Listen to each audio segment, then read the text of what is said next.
এক ভাই প্রশ্ন করেছেন, মসজিদের মধ্যে অমুসলিম যারা আছে তারা কি প্রবেশ করতে পারবে?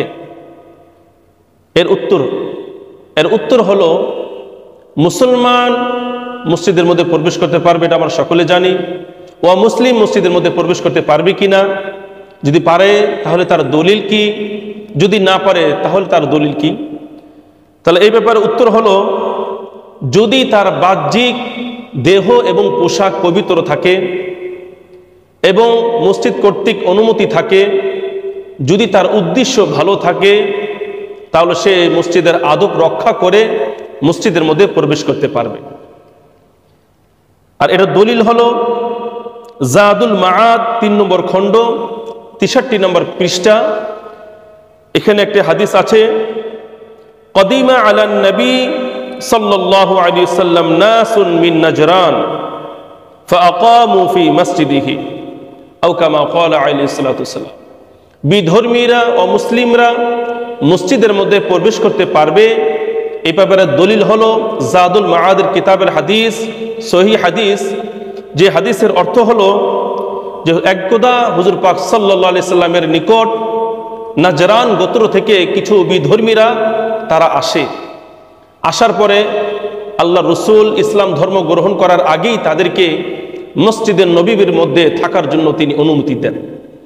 তা রসুল পাক সাল্লাল্লাহু আলাইহি সাল্লাম বিধর্মীদেরকে অমুসলিমদেরকে মসজিদে থাকার অনুমতি দিয়েছেন, আসার অনুমতি দিয়েছেন। এটি হলো সেই হাদিস। আর এই হাদিস থেকে আমরা বুঝতে পারি, বিধর্মীরা মসজিদের মধ্যে যদি তাদের উদ্দেশ্য ভালো থাকে, পাক পবিত্র থাকে, মসজিদের আদব রক্ষা করে তারা আসতে পারবে। এ ব্যাপারে আরো কিছু দলিল হলো সিরাত ইবনে হিশাম এর ১ নম্বর খণ্ড ৫৭৫ নম্বর পৃষ্ঠা।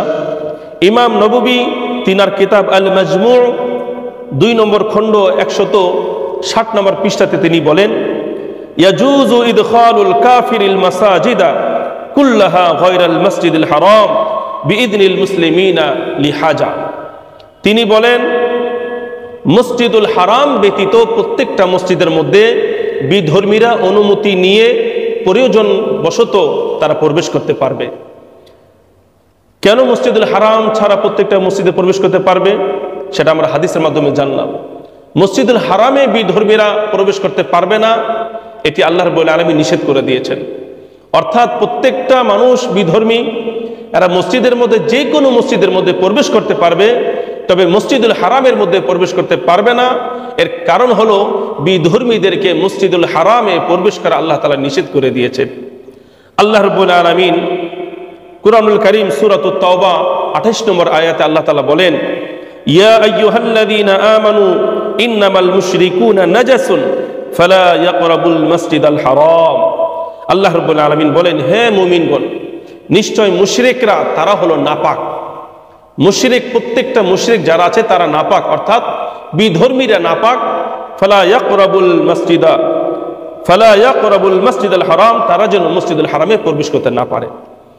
তাহলে আমরা হাদিসগুলির মাধ্যমে জানতে পারলাম যে প্রত্যেকটা বিধর্মী মসজিদুল হারাম ছাড়া যে কোনো মসজিদের মধ্যে প্রবেশ করতে পারবে। সুতরাং কোনো বিধর্মী, কোনো মুসলিম যদি মসজিদের মধ্যে প্রবেশ করতে চায়, তার উদ্দেশ্য যদি ভালো থাকে, তাহলে মসজিদের মুসল্লি কমিটির সদস্য যারা আছেন, তাহলে সেই ব্যক্তিকে সুযোগ করে দেওয়া হতে পারে যে মসজিদের মুসল্লিদের আখলাক, মুসল্লিদের ইবাদত দেখে তার মন গলে যেতে পারে এবং ইসলামের দীক্ষায় সে দীক্ষিত পেয়ে ইসলাম সে গ্রহণ করতে পারে। আল্লাহ রাব্বুল আলামিন আমাদের সকলকে তৌফিক দান করুন।